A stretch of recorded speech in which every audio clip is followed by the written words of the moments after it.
please hit that subscribe button. Hey everybody, better suited to win the Stanley Cup this season. If you are new to the channel, Washington Capitals, the Boston Bruins. Slapshot and he scored! And we're live. Hey everybody, in today's offseason recap video, we'll be looking at the 2020 offseason for the Nashville Predators. Before we begin, I just ask that you please hit that subscribe button if you're new, and give this video a thumbs up if you haven't yet. Both of those things help out very much and are greatly appreciated. But let's get into it here, looking at the offseason moves for the Nashville Predators, and I must say they've had a fairly quiet offseason so far, but I do think there's a chance that they could still make a move, especially with their salary cap space that they still have later in the offseason, maybe right before the start of the training camp and getting back into next season. But let's take a look at the key additions and subtractions here for Nashville. The biggest move that they've made this offseason is a trade with the Minnesota Wild that sent Luke Kunin and a draft pick to the Predators, and Nick Bonino and a couple of draft picks to the Minnesota Wild. So Kunin comes in for Nashville. Bonino goes out. Bonino had a very good season last year, 18 goals. But Kunin is a much younger player and I think brings a lot of potential going forward. Other than that, they made some depth moves, bringing in Mark Borowiecki, Matt Benning, Nick Cousins, and Brad Richardson, all as free agents. Benning and Borowiecki are defensemen, and Cousins and Richardson are forwards, just trying to bring some new life into the lineup and some new depth pieces to kind of shake things up there with the Predators. And as far as subtractions go, on top of trading away Nick Bonino, they lost Craig Smith to the Boston Bruins in free agency. Mikael Granlund is a UFA who has not signed anywhere yet, so I guess there is still a chance he could end up back in Nashville, but he did not have a great tenure with the Predators, and I think he's likely to end up somewhere else this coming season. Kyle Turris was bought out, and he is now with the Edmonton Oilers. Dan Hamhuis retired. Austin Watson was traded to the Ottawa Senators, and Colin Blackwell is now a New York Ranger after signing with them in free agency. So the Predators have certainly lost more than they've gained this offseason. Predators haven't made a lot of massive moves this offseason, but they've certainly made some changes to the depth parts of their lineup. They've lost some middle of their lineup scoring with Turris, Smith, and Granlund all leaving. And, they haven't really replaced that. And for that reason, I still think that Nashville is going to be heavily in on Mike Hoffman, who is the top free agent available. I think defensively they're fine. They've really filled out that defense core. I really like the addition of Borowiecki. I think he can play a really nice role on the bottom pair there. Their top four is going to remain the same with Yossi, Ellis, Ekholm, and Fabro. They have fine depth. Defensively, they're fine. Goaltending, we know that it's going to be Rinne and Saros as a goaltending duo.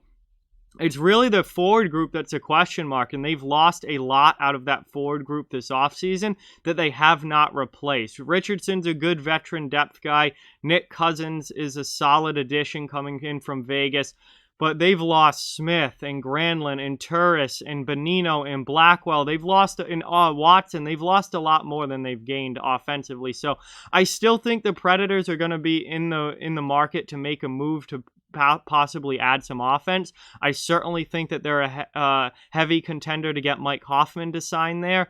But so far, that none of those moves have been made yet. So we'll see what happens the rest of the offseason. But right now, I'm going to turn things over to fellow YouTuber and my friend Slapshot Jack, who is a Predators fan, and let him talk about and give his opinion on the Predators offseason so far. So for the 2020 offseason, the Nashville Predators have been looking to make some big improvements because of how they've been, performing for the past two seasons and all that.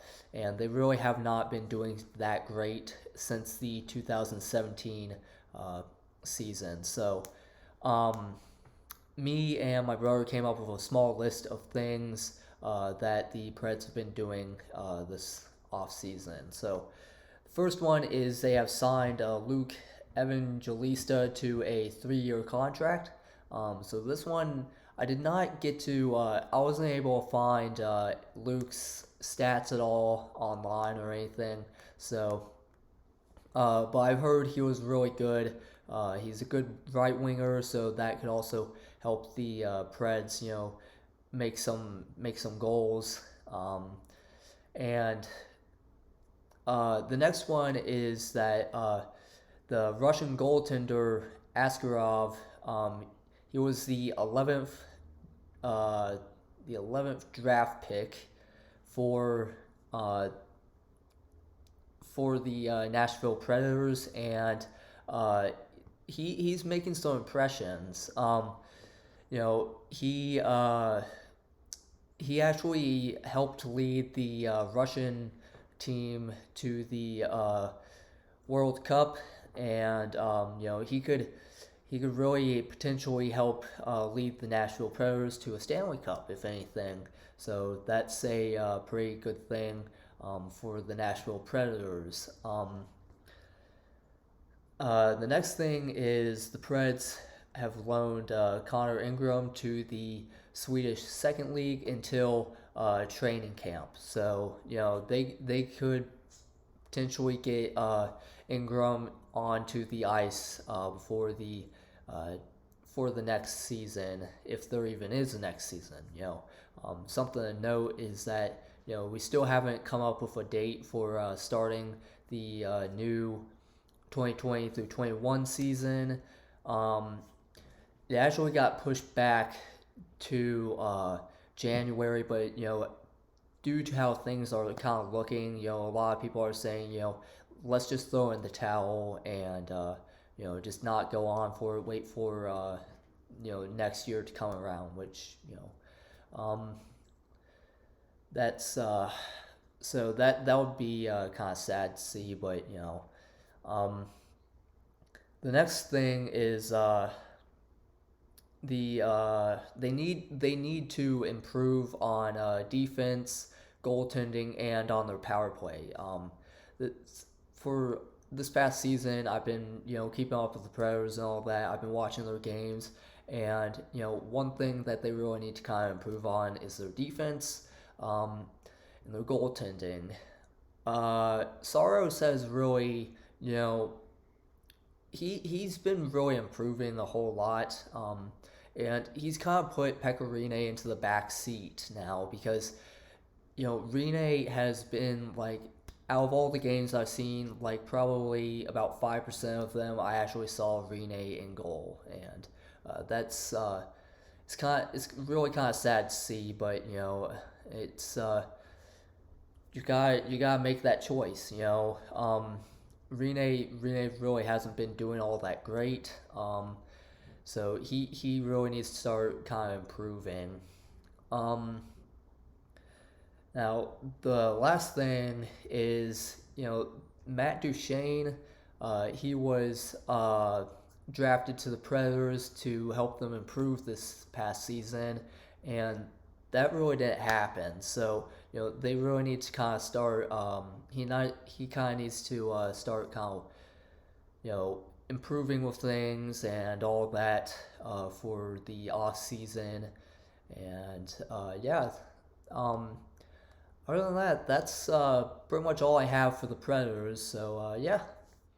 Thank you, Slapshot Jack, for coming on the channel. I really, really appreciate it, man. His channel link will be in the description, as always, if you guys want to go and support him.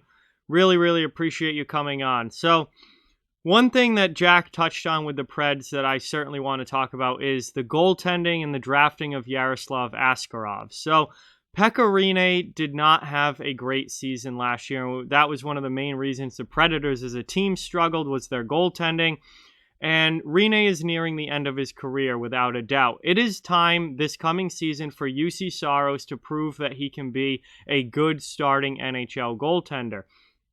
He's been groomed for the last 4 or 5 years by the Predators to be Rinne's replacement. It's now time for him to show that he is ready to do that. This is going to be a really, really big year for UC Saros.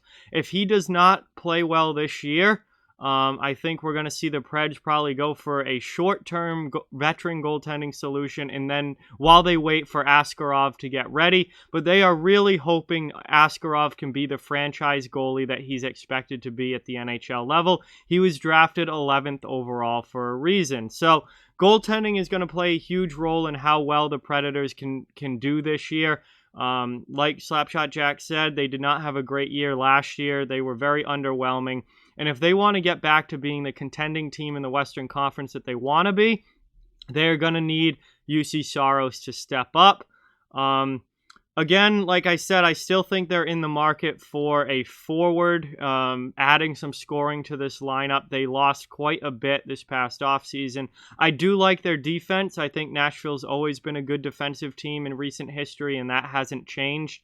Obviously, their top four is very good. I like the additions to the depth that they have, with Borowiecki and Benning coming in. They've got Jared Tenorti still there. So they've got solid defense depth. It's this forward group that's really got to get it together. They only had one 20-goal scorer last year. It was Philip Forsberg. Johansson had a bad season. Duchene did not have a good season.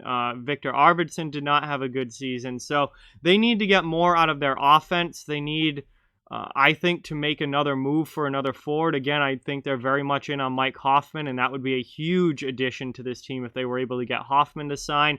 Really help out the team scoring-wise. But they've got to find a way to put more pucks in the net than what they did last season. They need better goaltending than what they got last season. And if they can really fix and improve on those two areas, I think Nashville can get back to being a contending team in the West and a team that might surprise people with the kind of run that they could pull off. If they play offensively like they did last year, and if Rene struggles again, and if Saros can't be the number one guy, then we could be looking at another very disappointing season for the Nashville Predators. But they've been fairly quiet so far. I still think there's a move or two in the works for Nashville, particularly because they have a huge amount of cap space right now, and they've lost quite a bit this offseason that they have not yet replaced. So we'll see what the GM Poyle has up his sleeve here the rest of the offseason. But that's the Nashville Predators offseason so far. So with that, like, comment, share, subscribe, follow on social media. All those links are down in the description. If you'd like to further support the channel, the links to our Patreon, merchandise store, and donation link are down in the description as well. Keep spreading the word about this channel. Let's keep this thing growing. Thank you very much for watching. Hope you enjoyed the video, and I'll talk to you guys soon.